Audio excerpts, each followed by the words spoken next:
बिस्मिल्लाहिर्रहमानिर्रहीम। दोस्तों, आज के मैच में लिटरली मजा आ गया। क्या मैच हुआ है! Karachi Kings versus Peshawar Zalmi. Karachi Kings आज खेल रहा था कि उनको मैच जीतना ही जीतना था, उनके लिए तो मस्ट विन था। पेशावर जल्मी के लिए भी मस्ट विन ही था, क्योंकि पेशावर जल्मी अगर आज का मैच जीतता तो फिर उनके लिए इजी हो जाता क्वालिफाई करना। आज के मैच में आगे बढ़ते हैं, मैं आपको बड़ी इंपॉर्टेंट बातें आज बताने वाला हूँ मैच के बारे में। आपने देखा मैच के कराची किंग्स इवेंचुअली मैच जीत गया। क्या क्या गलतियां की पेशावर जल्मी ने और कहां जाके पेशावर जल्मी ने मैच को लूज किया, और क्या क्या गलतियां पेशावर जल्मी ना करता तो शायद मैच उनके फेवर में चला जाता। दोस्तों, अगर अभी तक आपने हमारा चैनल सब्सक्राइब नहीं किया है तो काइंडली चैनल को सब्सक्राइब करें। आइए वीडियो को आगे बढ़ाते हैं। क्या खूबसूरत मैच हुआ, एक बार मैं फिर से बोलूंगा। आपने अगर कराची किंग्स की बैटिंग मिस की है तो मैं कहूंगा कि हाईलाइट जाके फिर से देखें, या जरूरत नहीं है हाईलाइट देखने की। मैं हूं ना, आपका दोस्त हाजिर है आपके चैनल पे। मैं आपको सारी चीजें वर्ड टू वर्ड बताऊंगा। मैच शुरू हुआ और कराची किंग्स को पहले बैटिंग की दावत दी गई। एक्चुअली पेशावर जल्मी ने टॉस जीता और कराची किंग्स को बैटिंग की दावत दे दी। बैटिंग पिच लग रही थी, पूरी प्रॉपर बैटिंग पिच थी। ऐसा लग रहा था कि बैटिंग पैराडाइज थी आज की पिच। बैटिंग पे आए, आपको पता है कि कराची किंग्स की तरफ से जो ओपनर है मैकडरमट। अच्छा, मैकडरमट जो है वो पहले मैंने नहीं देखा कराची किंग्स की तरफ से उनको ओपनिंग करते हुए। साइफर्ट नॉर्मली आ रहे थे, तो आज साइफर्ट को रेस्ट दिया गया और मैकडरमट को ट्राई किया गया। भाई हुआ ये कि पहली बॉल पर ही मैकडरमट जो है वो आउट हो गए, और उनको आउट करने वाले थे लुक वुड। लुक वुड ने एक बॉल किया और मैकडरमट उसको खेल नहीं सके और वो क्लीन बोल्ड हो गए। उसके बाद तो भाई जेम्स विंस और डेविड वार्नर, उन्होंने तो पीछे मुड़ के देखा ही नहीं। क्या धुलाई की उन्होंने पेशावर जल्मी के बॉलर्स, किसी बॉलर को नहीं बख्शा। बहुत ही जबरदस्त तरीके से मारा। अच्छा, प्रॉपर क्रिकेटिंग शॉट्स थे उनके, उन्होंने कहीं स्लॉगिंग नहीं की। आप अगर हाइलाइट्स भी देखेंगे तो आपको नजर आएगा स्लॉगिंग कहीं देखने को मिली ही नहीं।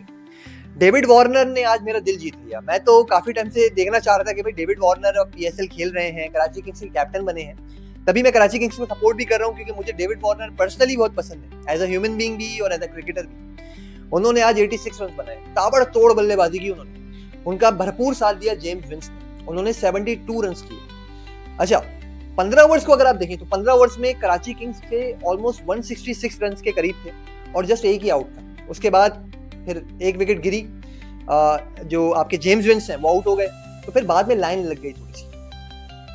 अगर बॉलिंग की बात करूं मैं कराची किंग्स की, तो कराची किंग्स की तरफ से बॉलिंग में कोई भी बॉलर खासा खर परफॉर्मेंस नहीं दे सका। पेशावर जल्मी की सॉरी बात कर रहा हूँ, सबकी धुलाई हुई। आप देखिएगा सबकी ही धुलाई हुई। स्क्रीन पे आ भी रहा होगा, मैंने स्टैट्स शेयर किए होंगे बॉलर्स। इसके बाद हुआ ये कि जब इन दोनों की विकेट्स गिरी, क्योंकि ये 162 या 163 रन की पार्टनरशिप करके चले गए, और बड़ी पार्टनरशिप थी वो, और कम बॉल्स पे की गई थी। उसके बाद भारी जिम्मेदारी थी कराची किंग्स के और बल्लेबाजों पे कि भाई वो आए और इसी जो टेम्पो है उसको मेंटेन करके लेके चले, और 200 प्लस आराम से बन रहा है स्कोर, क्योंकि नजर आ रहा था उस वक्त। बट पेशावर जल्मी ने वहां पे कमबैक किया, और अच्छा कमबैक था। 2 ओवर्स उन्होंने बहुत ही अच्छे निकाले। एक्चुअली मैं कहूंगा कि 3 ओवर्स भी अगर देखें तो 3 ओवर्स भी बहुत ही अच्छे निकाल दिए। लेकिन फिर 19वां और 20वां ओवर, वहां पे मैं कहूंगा कि पेशावर जल्मी मैच एक्चुअली लूज कर गए, क्योंकि ऐसा इतिहास में बहुत ही कम होता है कि 19वें ओवर में पेशावर जल्मी खा गया 32 रन। जी हाँ दोस्तों, 32 रन, और 20वें ओवर में पड़े 25 रन। तो ये कुल मिला के 52 रन के करीब कुछ हुए, जो कि 19वें और 20वें ओवर्स में आ गए। मतलब 2 ओवर में 52 रन आ गए। अब आप खुद बताएं, अगर 2 ओवर्स में इतने रन आ जाएं लास्ट के, और कराची किंग्स 237 रन का अंबार बना दे एक 4 विकेट्स के नुकसान पे, तो फिर मुश्किल होता है उसको चेस डाउन करना, काफी मुश्किल होता है। अच्छा, यहाँ पे मैं कहूंगा कि नबी ने और खुशदिल शाह ने बहुत ही खूबसूरत बैटिंग की डेथ में आके, और उन दोनों ने धुलाई की। खुशदिल शाह ने तो स्पेशली 47 रन किए उन्होंने, और 200 प्लस ही उनका स्ट्राइक रेट था। बड़ा जबरदस्त भरपूर छक्के लगाए उन्होंने, लपेट के मारा आज पेशावर जल्मी के बॉलर्स को।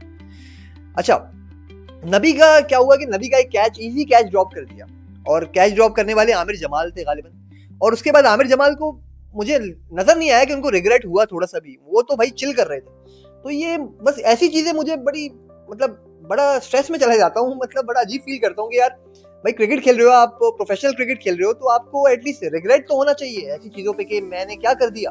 उसके अगले ओवर में नबी ने 3 छक्के लगा दिए, तो काफी साथ दिया पेशावर जल्मी ने कराची किंग्स का कि वो इतना स्कोर लगा दी, क्योंकि फील्डिंग तो उनकी बिल्कुल ही पुअर फील्डिंग थी और बॉलिंग में भी कुछ खास हो नहीं सका, क्योंकि आपको पता है कि डेथ ओवर आप कर रहे हो, स्लोअर वंस आपने ट्राई नहीं किए, आपने कोई और लेंथ ट्राई नहीं की, आप सारी हाफ वॉलीज देते रहे, गुड लेंथ आपने ज्यादा ट्राई नहीं की, तो आपको छक्के तो पड़ने थे, फिर लपेटना तो था उन्होंने, तो वो लपेटा उन्होंने। खैर 237 रन बनाए कराची किंग्स ने। फिर आई पेशावर ज़ल्मी की बारी, और पेशावर ज़ल्मी क्योंकि बैटिंग पिच थी, बहुत अच्छा बॉल बल्ले पे आ रहा था, तो पेशावर ज़ल्मी के साथ भी वही हुआ जो कराची किंग्स के साथ हुआ था। पेशावर ज़ल्मी के जो ओपनर आए ना, जो पहले बैट्समैन थे, वो थे एक्चुअली मोहम्मद हारिस, साइम अयूब के साथ आए थे। तो मोहम्मद हारिस ज्यादा खेल नहीं सके, वो जल्दी आउट हो गए। 9 रन उन्होंने बनाए और वो तेज खेलते हैं, अगर वो थोड़ा खेल जाते तो पेशावर ज़ल्मी को अर्ली ऑन अच्छा स्टार्ट मिल जाता, लेकिन ऐसा मोहम्मद हारिस नहीं कर सके। बट कोई बात नहीं दोस्तों, आगे बढ़ते हैं। बाबर आजम, भाई बाबर आजम ने तो आज मेरा सच में दिल जीत लिया। हम बाबर आजम को बहुत ही ज्यादा क्रिटिसाइज करते हैं और मुझे ऐसा लग रहा था कि ये बहुत ज्यादा अनफेयर है बाबर आजम के लिए, इतना क्रिटिसाइज बनता नहीं है दोस्तों।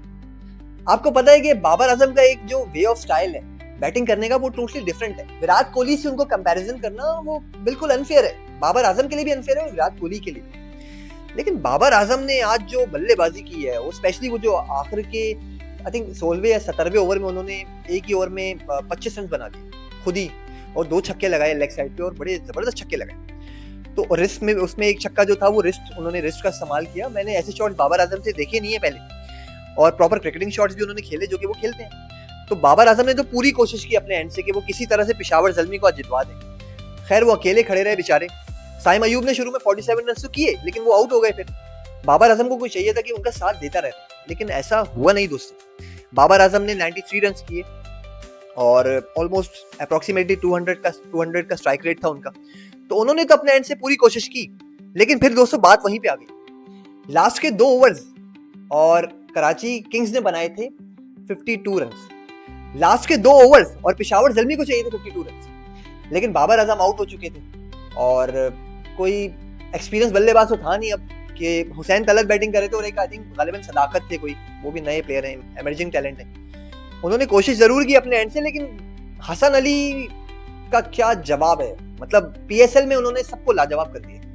उन्होंने इस सीजन में स्पेशली बहुत ही जबरदस्त बॉलिंग की है, उन्होंने मतलब अपने दिमाग का इस्तेमाल किया है। स्लोअर वन जहां जहां करने थे उन्होंने किए, और जहां जहां पेस का मुजाहिरा करना था वो भी उन्होंने किया। Short of the length deliveries भी की और अच्छे से बैट्समैन को फंसा के रखा। ऐसा हुआ नहीं कि एक छक्का खाया दूसरे बॉल पे दोबारा छक्का, ऐसा नहीं होने दिया हसन अली ने। तो ये चीज अच्छी देखने को मिली। हसन अली जो है अच्छा लग रहे हैं, मतलब फॉर्म में वापस आ रहे हैं, और क्या पता कि वो बहुत ही जल्दी सिलेक्टर्स का दरवाजा खटकाएं और बोलेंगे भाई मुझे टीम में वापस लो, मेरी जगह बनती है, ऐसा हो सकता है। तो दोस्तों मैच तो बहुत ही भरपूर था, मजा आया। इवेंचुअली क्या हुआ कि पेशावर ज़ल्मी ये मैच हार गई, 23 रन से हारी। फाइट किया उन्होंने, 214 रन के करीब आई थिंक बनाए उन्होंने, लेकिन मैच वो जीत नहीं सकी क्योंकि हाई स्कोरिंग मैच था। और फिर वही बात कि मैंने जो शुरू में कहा था कि मैं आपको बताऊंगा कि मैच पेशावर ज़ल्मी हारी कहाँ है, तो वो हारी यहाँ पे है कि वो जो 19वां और 20वां ओवर था ना, वो बहुत ही ज्यादा भारी पड़ गया पेशावर ज़ल्मी को। एक तो वो उसमें रन्स बहुत ज्यादा आ गए, उसके बाद फील्डिंग पेशावर ज़ल्मी की फील्डिंग बहुत ही पुअर थी।